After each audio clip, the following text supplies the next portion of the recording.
100억대 매물이 잘 없어요. 여기에 단기간에 시세 차익을 본 건물들이 많습니다. 일단은 매물이 나오기만 하면, 시세 수준으로 나오기만 하면은 바로 쳤다가 팔리는 그런 건물들이 굉장히 많은 그런 상태고,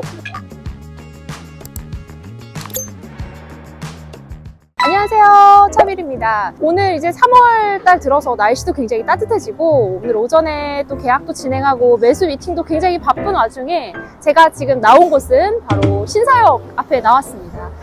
신사역 쪽에 최근에 연예인들 매각 사례가 좀 많이 들리더라고요. 근데 누구는 또 잘 매각을 하셨고 또 누구는 조금 아쉬운 매각 사례들도 많이 들리고 해서 오늘 건물들도 한번 살펴볼 겸 상권 분위기도 한번 보려고 이렇게 바쁜 와중에도 나왔습니다.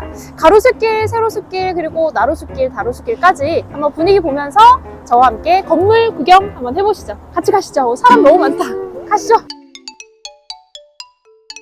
네, 오늘 첫 번째로 살펴볼 매각 사례는 지금 바로 이 건물입니다. 지금 개발 행위가 이루어지고 있는 건물이고, 이게 23년 2월 1억 2천 평당가에 127억 원에 매입을 하셨는데요. 24년 7월 1억 5천에 149억에 매각이 진행이 됐습니다. 무려 1년 만에 22억이라는 시세 차익을 보셨어요. 그러니까 뭐 법인으로 일단은 진행을 하셨기 때문에 법인세를 제외하고서는 20억에 가까운 시세 차익을 1년 만에 본 거죠. 사실 이 건물 같은 경우에는 저희 손님분도 이런 건물을 좀 소개해달라는 그런 문의가 굉장히 많았던, 인기 있었던 매물입니다. 주변에서는 1억 중후반대의 부지들도 실거래가 되는데 어쨌든 1억 5천이라는 재건축 부지가 합리적인 가격의 평당가에 매각이 됐고, 또 토지도 98평이나 되기 때문에 반듯해서 신축 건물을 지으면 굉장히 예쁘게 잘 올라갈 거라는 그런 추측이 좀 가능한 부분이고요. 신사역에서 초역세권에 도보권으로 접근이 가능하다라는 장점도 있습니다. 근데 이제 누가 보면은 1년에 22억이라는 시세 차익을 봤다라는 거 너무 큰 시세 차이라고 생각을 하실 수가 있는데, 이게 상업용 부동산이라는 것도 사실 아무나 못합니다. 굉장히 또 잘 팔리는 조건을 매도인 분께서 잘 사전에 만들어 놓으셨기 때문에 가능한 시세 차익인데요. 일단은 신축 부지면은 뭐가 선행이 돼야 될까요? 그러니까 명도가 이게 안 됐던 건물이에요. 23년대 이제 매입을 하셨을 때 명도가 안 되는 조건을 안고 매입을 하신 거예요. 근데 명도 같은 경우에는 사실 변호사분들도 명도 소송은 좀 꺼려할 정도로 이 상업용 부동산에서 명도는 굉장히 극악의 난이도를 자랑하잖아요. 근데 매도인분이 그 리스크를 안고 1년에 걸쳐서 명도를 차츰 진행을 하셨고, 그 매도인 책임 명도라는 조건으로 1억 5천 평당가에 매각을 하신 거죠. 그러니까 진짜 뭐 공짜는 없는 것 같습니다. 어쨌든 그런 조건으로 매각이 됐고, 제가 봤을 때는 이제 새롭게 지어진 건물에 병의원이나 약간 F&B처럼 아무래도 사옥으로 쓰기에는 여기가 좀 객단가가 높고 NI가 높기 때문에 임대 수익형으로 병의원이나 또 F&B가 들어와서 관리를 하신다면 굉장히 좋지 않을까 생각이 듭니다. 네, 여기도 신사역에서 완전 도보권인데 최근에 매각된 사례거든요. 이 건물도 24년 5월에 평당 2억에 119억에 매입을 하신 분이 24년 11월 평당 2억 5천에 150억에 매각이 됐습니다. 무려 6개월 만에 30억에 가까운 시세 차익이죠. 아까보다 더 단기 시세 차익을 보신 그런 건물이에요. 사실 여기 섹터 같은 경우에는 2억 중후반대로 지금 매물이 나와 있고, 매물은 사실 3억대 중후반까지 나와 있는 상태거든요. 그리고 조금 이면으로 들어가면은 한 1억 중후반에서 한 2억대까지 실거래가 되는 그런 섹터라고 보시면 됩니다. 일단은 매물이 나오기만 하면, 시세 수준으로 나오기만 하면은 바로 쳤다가 팔리는 그런 건물들이 굉장히 많은 그런 상태고, 이게 평당 2억 5천이라는 평당가에 팔릴 수 있었던 거는 아무래도 이 강남 최상급지라는 그런 입지, 그리고 이 도로 조건 대비해서 100억대 매물이 잘 없어요, 여기에. 그래서 100억, 150억이라는 좀 적정 볼륨 가격이었기 때문에 좀 쉽게 거래가 된 것 같고, 사실 이게 2%대 수익률밖에 안 되거든요. 생각보다 조금 고수익일 것 같은데 생각보다 수익률이 그렇게 좋지는 않거든요. 그래서 2%대지만 바로 샀을 때 내가 투입 비용이 없다라는 그런 장점도 있고, 그리고 여기 보시면은 도로 상태도 굉장히 좋은데 강남 중에서도 유동인구가 굉장히 많고 풍부한 곳입니다. 그래서 최상급지인 강남에서도 굉장히 A급 급지이기 때문에 입지를 우선적으로 보시는 분들에게는 굉장히 좋은 건물로 판단되었던 그런 건물입니다. 그래서 제가 항상 강조하는 게 이 입지 대비해서, 도로 상태 대비해서 정말 적정 볼륨으로 건물들을 검토를 하시는 게 좋습니다. 그런 건물들은 나중에 팔 때도 급매성 평당가로 내려오지 않아도 또 그 매가 자체가 적정 매가이기 때문에 팔릴 때도 잘 팔리거든요. 최상급지에도 불구하고 그 입지 대비해서 조금 나중에 환금이 잘 될 만한 그런 볼륨으로 매입을 하시는 게 정말 중요하다. 다시 한번 강조드릴게요. 이쪽으로 들어가면은 신사역에서 도보권으로 가로수길 가기 전에 세로수길이 이제 여기서부터 쫙 펼쳐집니다. 이쪽에는 이제 뭐 각종 플래그십 스토어라던가 또는 여러 가지 화장품이라던가 굉장히 패션 뷰티 브랜드들이 스토어들이 입점이 되어 있는 곳이죠. 이 건물 보면은 굉장히 예쁘잖아요. 이 건물이 뭔지 아세요 혹시? 이 건물은 이제 JM 그룹이라고 JM 컴포즈 커피라고 아시죠? 거의 국내에서 3위를 했던 그런 저가 브랜드라고 하더라고요. 컴포즈 커피를 만들었던 JM 그룹이 이제 건물을 가지고 지금 현재 신축해서 이렇게 완공을 지은 상태인데, 이 컴포즈 커피가 졸립이라는 필리핀의 정말 대기업, 식품 대기업에 4,700억 원에 인수가 됐다고 해요. 그래서 원래 여기 컴포즈 커피 본사가 들어오려고 했었는데 본사 이전 계획이 무산이 되고 뭐 다른 사업장에 대한 다른 어떤 사업 아이템에 대한 사업장으로 운영될 것으로 보입니다. 일단은 굉장히 또 예쁘고 상징적인 그런 건물이 되었고, 이렇게 쭉 라인으로 가보시면 마르젤라 그리고 바이레도 그리고 저기까지는 이제 논픽션까지 이제 스토어가 있습니다. 이렇게 해서 코스까지 해서 패션 뷰티 브랜드 세로수길 메인 라인에 스토어가 들어와 있는 부분입니다. 박태준 씨 건물 쪽에서 조금 이면으로 들어오면은 바로 코너에 이 건물도 최근에 매각이 됐거든요. 이 건물도 82억에 평당 1억 4천에 2024년도에 매각이 됐습니다. 여기가 실제로 좀 이면 같은 경우 세로수길 조금 이면도 1억대 중후반 정도의 실거래가 되는 곳이거든요. 그런데 올근생 건물의 코너에다가 1억 4천에 매각이 됐다. 좀 저렴하다라고 생각을 하실 수도 있는데, 이게 상부층이 주택 구조예요. 그래서 약간 근생으로 임대차를 놓으려면 내부에 약간 개보수가 진행이 돼야 되고, 그리고 또 이 건물이 엘리베이터가 없습니다. 엘리베이터가 없는 점, 그리고 가장 결정적인 거는 일단은 조금 보시면 용적률도 남아있어서 신축을 진행을 해야 되는데 명도가 안 돼요. 이게 제가 알기로는 한 1%대의 수익률로 거래가 된 것으로 알고 있습니다. 근데 그런 리스크를 안고서도 이게 쉽게 또 매각이 된 이유는 아무래도 이 강남이라는, 특히 신사동이라는 강남에서도 최상급지에서 100억대 언더에다가 그리고 코너에다가 1억 4천이라는 좀 합리적인 평단가라는 그런 매물이었기 때문에 입지적인 부분을 조금 우선적으로 보시는 분한테는 굉장히 좋은 매물이었다라는 생각이 들고요. 그리고 제가 매번 말씀드리지만 어쨌든 강남이라는 최상급지에서 100억 언더의 볼륨이 굉장히 좀 적정했다. 게다가 여러 가지 리스크가 있음에도 불구하고 합리적인 평단가였다. 그런 장점을 가진 매물들 중심으로 빠르게 소진이 되고 있는 시장입니다. 이 섹터에서 100억 원대 또 이 정도의 평단가의 매물을 찾기가 쉽지는 않습니다. 자, 이 건물도 세로수길 쪽 가까운 쪽에서 제가 정말 좀 잘 매입하셨다라고 생각하는 건물인데요. 이 건물이 2024년 7월에 1억 6천이라는 평단가에 116억에 매각이 됐습니다. 이게 처음에는 140억대 시장에 노출이 됐거든요. 근데 하필이면 또 계약을 하던 그 이제 시장에 노출이 될 때쯤에 금리가 조금 반짝 오를 때였어요. 그래서 매수자들이 조금 시장에 적극적으로 참여를 안 할 때여서 이제 매도자분께서 결단을 내리신 거죠. 팔리는 가격에 시장에 좀 내놔야겠다라고 결단을 하시고 116억으로 조율이 돼서 좋은 매수자분 만나서 또 인연이 된 걸로 알고 있습니다. 일단은 정말 잘 매입을 하셨다고 생각하는 게 요 근처에 1억 중후반대로 구축근생이 실거래가 되거든요. 근데 이미 다 갖춰진 건물, 신축 건물이 1억 6천대의 합리적인 평단가로 매각이 됐다는 건 정말 사신 분이 정말 잘 사셨다는 생각이 들고, 지금 보시면은 북도로잖아요. 북도로니까 일조권 사선 제한도 받지 않고 내부를 보시면 엘리베이터도 끝까지 올라갑니다. 당연히 깎인 면적이 없으니까 엘리베이터도 끝까지 올라가고 테라스라던가 서비스 면적 이런 부분들이 굉장히 잘 빠진 그런 효율적인 그런 건물이라고 보시면 됩니다. 코너에다가 또 3면이 전부 다 또 외부에 노출되는 그런 가시성이 굉장히 좋은 건물입니다. 그래서 이 건물은 사실 세로수길 쪽에서 조금 안쪽이에요. 아까 이제 보셨다시피 비율적으로 따지면은 근생 건물보다는 주택 건물이 조금 더 많지만 어쨌든 중간중간 손바뀜도 되고 있고 계속해서 상업용 부동산에 대한 비중도 조금 늘어나고 있습니다. 좀 조용하고 한적해서 아까 보셨던 세로수길이나 가로수길보다는 조금 오피스라던가 그런 사무실에 대한 임차를 적극적으로 좀 활용하시면 굉장히 좋을 것 같아요. 특히나 4억으로 매입을 하셨다, 4억의 용도로 매입을 하셨다면 정말 잘 매입한 게 아닌가라는 생각이 듭니다.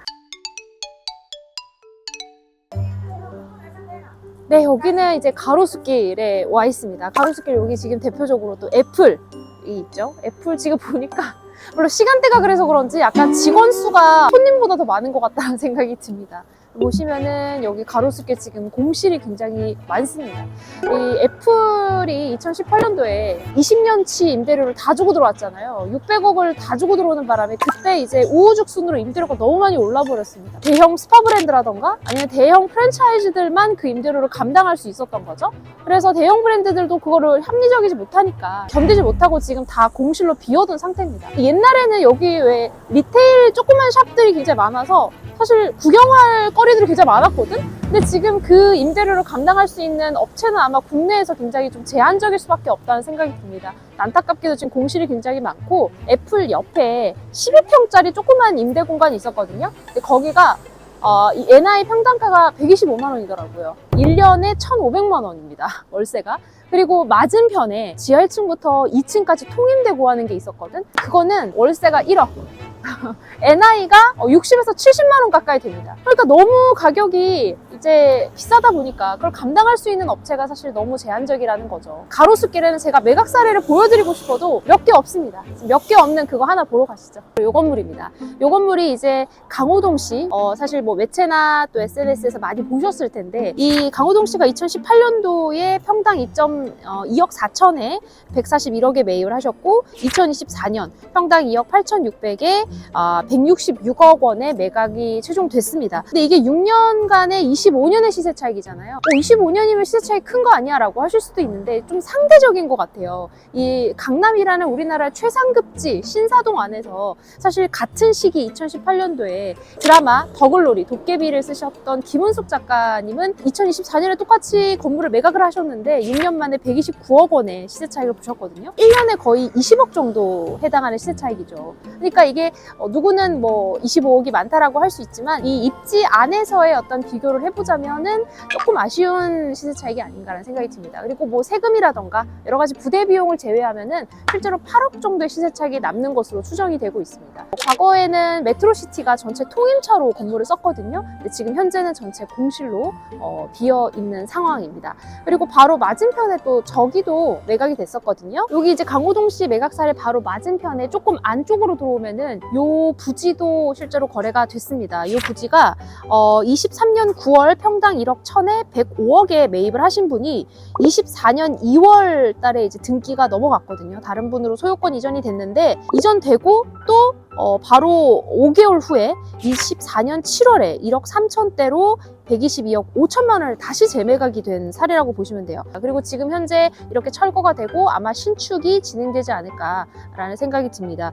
최근에 어쨌든 간에 뭐 등기상 보면은 굉장히 손바뀜이 자주 된 건물이고 또 신사역에는 단기간에 시세 차익을 본 건물들이 많습니다. 확실히 최상급지고 아무래도 시장 자체가 지금 조금 뭐 불장의 느낌이 아니기 때문에 조금 양극화가 돼서 그런 건데 그렇다고 할지라도 여러분들은 건물을 매입을 하실 때 내가 단기간 시세 차익을 보겠다라는 부분으로 검토를 하시기보다는 그래도 조금 중장기적으로 미래 가치가 조금 있는 그런 건물들을 보수적으로 검토하시는 게 맞지 않나라는 생각이 듭니다. 이게 1억 3천에 매각이 됐고 이면 쪽에는 1억 중반 정도대의 실거래가 되고 있는 부분이거든요. 신축 부지도. 근데 1억 3천이라는 조금 저렴한 가격에 매각이 됐고 아무래도 전면이 노출되지 않은 약간 자로형 토지라는 그런 느낌이 평당가에 녹아들었기 때문에 조금 저렴한 가격에 매각되지 않았나라는 생각이 듭니다. 그래도 가로수길에서 지금 바로 근접해 있는 그런 건물이기 때문에 입지적으로는 굉장히 좋은 입지고 또 가격도 합리적인 가격에 매입을 하신 것 같습니다.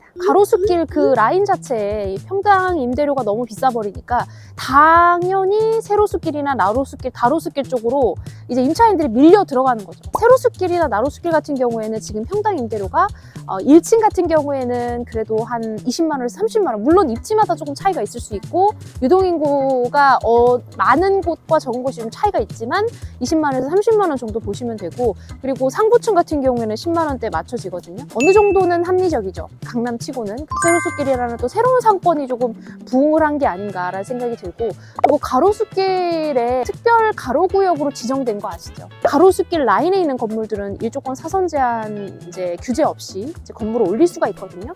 그래서 만약에 이제 건물을 소유하시고 계시는 분들도 일조권 사선 제한 없이 좀 반듯하게 올라가면은 아무래도 이제 건물의 가치라던가 수익률 면에서 또 임대료 면에서 도움이 될 수도 있기 때문에 지금 또 공실이잖아요. 이런 위기가 또 기회로 활용을 신청을 해서 공실에는 또 공사하기가 조금 더 용이하니까 그런 개발 행위를 할 수 있는 그런 여건들도 조금 체크해 보시고 건물의 가치나 또는 수익률을 좀 올릴 수 있는 방법이 뭐가 있을까 좀 검토해 보시는 시간을 가져보는 것도 제 생각에는 나쁘진 않지 않나라는 생각이 듭니다. 아무래도 상권은 돌고 돌듯이 압구정 로데오처럼 아무래도 임대인분들도 조금 합심해서 여러 가지 방법을 조금 고심을 같이 해보시면은 충분히 저는 가로수길도 언젠가는 다시 부흥할 거라고 생각을 해요. 여기는 이제 나로수길하고도 다로수길 쪽인데 조금 안쪽으로 들어왔습니다. 확실히 안쪽으로 들어오니까 조금 주택가, 이제 이면 쪽에는 주택에 대한 비중이 조금 더 높고 아직 공사라던가 리모델링이 조금 활발하게 이루어지지는 않고 있는 것 같아요. 군데군데 공실도 좀 보이고요. 여기 이 건물 같은 경우에는 21년 75억 5천,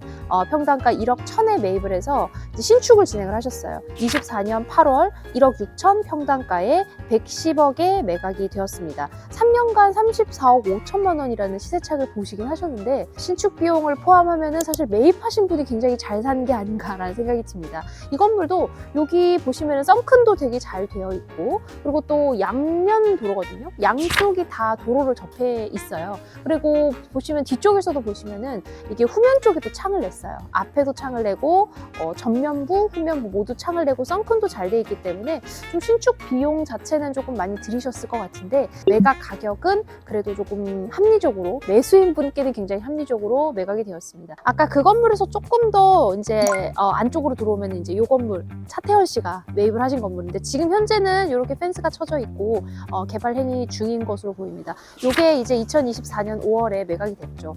평당 1억 2천에 74억에 매각이 됐습니다.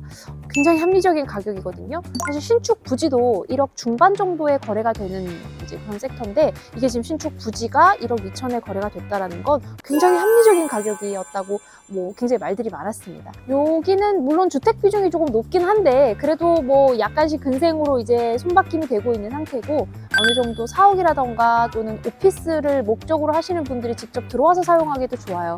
사실 차태현 씨가 조인성 씨하고 같이 기획사 설립을 한다라는 얘기가 있더라고요. 그래서 그런 기획사 사옥으로 또 사용하지 않을까. 요 라인 그 대로변 쪽에 또 싸이의 피네이션도 직접 사옥으로 신축을 해서 기획사 사옥으로 사용을 하고 있잖아요.